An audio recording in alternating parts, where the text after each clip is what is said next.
Նախ պետք է նշեմ, որ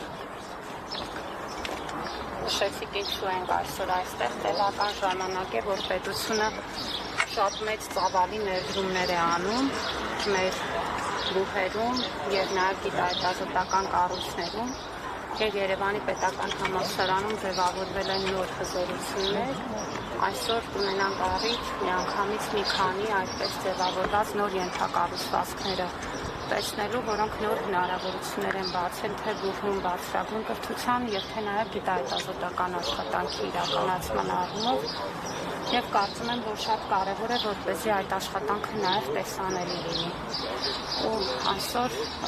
այստեղ եմ հենց այդ Տիկին Անդրեասյան, դուք ևս նախարար եք, ինչպես եք վերաբերում, երբ որ կրթությունը նորաձև է արշավի նաև մասնակից երկրի վարչապետը նման բառապաշար է օգտագործում և կայանում է սրբազանի հոգևորական։ Ես կարծում եմ վարչապետը ինքը մեկնաբանել է իր գրառումը և ավելացնելու որևէ բան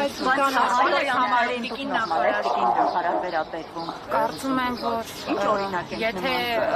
հանրային ձևավորված խոսույթի մասին եք խոսում, բնականաբար որևէ մեկից չի կարող դուր գալ այն խոսույթը, որ ձևավորված է, ու ես ձեր ուշադրությունը պիտի հրավիրեմ նկատելու, որ այդ խոսույթը նոր չի, որ ձևավորված է, լավ է, որ մենք ուշադիր ենք, արժի, որ ուշադիր լինենք նաև բոլոր այն դեպքերում, երբ որ այդ բառամթերքը հնչում է նաև տարբեր կողմերից,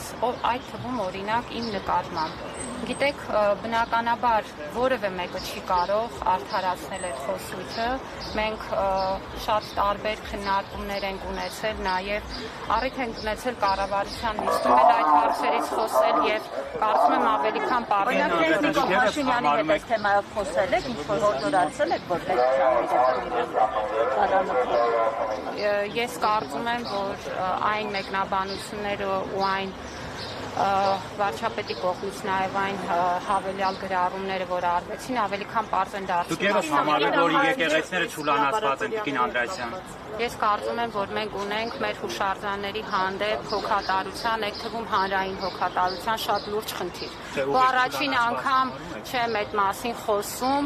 այն տրամաբանությունը, որը գործում է մեր որոշ եկեղեցիներում, թողնում է նման տպավորություն և ես դրա համար ցավում եմ, ինչպես կարծում եմ պիտի ցավա մեր երկրի յուրաքանչյուր քաղաքացի, որովհետև եթե մենք արժևորում ենք մեր մշակույթը, առաջին հերթին պիտի մեր կողքին նայենք։ Քանի անգամ եք տեսել ձեր կողքին մարդ, ով որ գտնվում է հուշարձանի տարածքում և օրինակ աղբ է գցում։ Քանիսն է մեզնից մոտեցել և ասել, որ դա չի կարելի անել։ Ինչ վիճակում են գտնվում։ Գիտեք, այստեղ կարելի է անընդհատ մեզ դնել զարմացած մարդկանց տեղ և մտածել, որ բացահայտվում են բաներ, որոնք մենք էլ չգիտենք։ Դա տեղի ունենում մեր կողքը, մեր բոլորի ներկայությամբ և մասնակցությամբ։ Եվ ավելի լավ է, եթե մենք այդ խնդիրներից խոսենք։ Խոսելու ձևերը կարող են տարբեր լինել, բայց այն, որ խնդիր կա և խնդիրներին պետք է անդրադառնալ, դա կարծում եմ ավելի քան ներկայացնեք, որ ֆակուլտետում ինչ լաբորատորիա է։ Այստեղ մենք լինելու ենք մի քանի ֆակուլտետներում, հիմա կոնկրետ ֆիզիկայի ֆակուլտետում ենք դիտելու ձևավորված նոր ենթակառուցվածքները, առիթ ենք ունենալու նաև կենսաբանության ֆակուլտետ գնալ։ Երևանի պետական համալսարանը մեր ամենադինամիկ զարգացող բուհերից է, գիտական հրապարակումների թիվը այստեղ, նաև այն ֆինանսավորումը, որ իրենք կարողանում են ստանալ մրցակցային հիմունքներով հենց գիտության համար, ցույց են տալիս, որ հետազոտական համալսարանը, իդեմս ԵՊՀ-ի ամբողջությամբ ձևավորվում է և այսօր առիթ կունենանք դա տեսնել։ Շնորհակալություն։ Նախարար մի կարճ հարց էլ, դուք ինչ եք կարծում, հայոյանքը կրթելու գործընթացում օգնում է։ Գիտեք, ես հասկանում եմ ձեր հարցադրումների տրամաբանությունը, ոճը, մոտեցումը,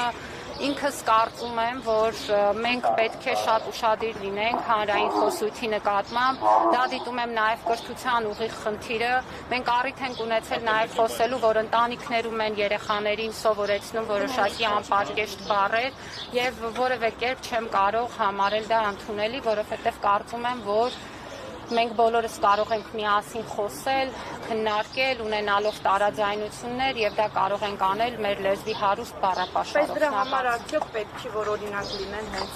երկրի ղեկավարները, բարձրաստիճան պաշտոնյաները, այսինքն այստեղ ով պետք է սկսի, հասարակ մարդիկ, քաղաքացիները, այստեղ ով պետք է գործընթացի սկսի։ Բոլորս։